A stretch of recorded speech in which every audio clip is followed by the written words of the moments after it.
ഫുട്ബോളിൽ super സൺഡേയാണ് July 14 രാത്രി 12:30 euro cup ഫൈനലിൽ സ്പെയിനും ഇംഗ്ലണ്ടും ഏറ്റുമുട്ടുമ്പോൾ പുലർച്ചെ 5:30 കോപ്പ അമേരിക്ക ഫൈനലിൽ അർജന്റീനയും കൊളംബിയയും ഏറ്റുമുട്ടും. 2021 അർജന്റീന കോപ്പയും ഇറ്റലി യൂറോ കപ്പും ജയിച്ചപ്പോൾ വൻകരകളുടെ പോരാട്ടമായി ഫൈനലിസിമ എന്ന മത്സരം നടത്തിയിരുന്നു. ഇത്തവണയും കോപ്പയ്ക്കും യൂറോയ്ക്കും ശേഷം ഫൈനലിസിമ ഉണ്ടാവുമെന്നാണ് പ്രതീക്ഷിക്കുന്നത്.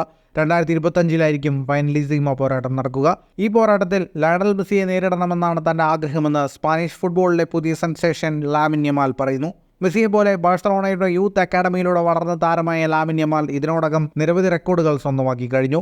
ഫൈനലിന് മുന്നേ ലാമിൻ യമാലിന്റെ വാക്കുകൾ ഇങ്ങനെയാണ്: കോപ്പ അമേരിക്കയിൽ മെസ്സിയോട് അർജന്റീന ചാമ്പ്യന്മാരാവുമെന്നാണ് ഞാൻ പ്രതീക്ഷിക്കുന്നത്. യൂറോ കപ്പ് ഫൈനലിൽ ഇംഗ്ലണ്ടിനെ തോൽപ്പിച്ച് സ്പെയിനും ജേതാക്കളാവുമെന്ന് പ്രതീക്ഷിക്കുന്നു. ഇങ്ങനെയെങ്കിൽ എനിക്ക് ഫൈനലിസിമയിൽ മെസ്സിക്കെതിരെ കളിക്കാൻ അവസരം കിട്ടും. ഇത് ജീവിതത്തിലെ ഏറ്റവും മികച്ച ഒരു അനുഭവമായിരിക്കുമെന്നും ലാമിൻ യമാൽ പറഞ്ഞു. 2022 ഇറ്റലിയെ തോൽപ്പിച്ച് അർജന്റീന ഫൈനലിസിമ നേടിയിരുന്നു. ഫുട്ബോൾ ലോകത്തെ കൂടുതൽ വാർത്തകൾക്കും വിശേഷങ്ങൾക്കുമായി സ്പോർട്സ് കഫേ ഇപ്പോൾ തന്നെ സബ്സ്ക്രൈബ് ചെയ്യുക.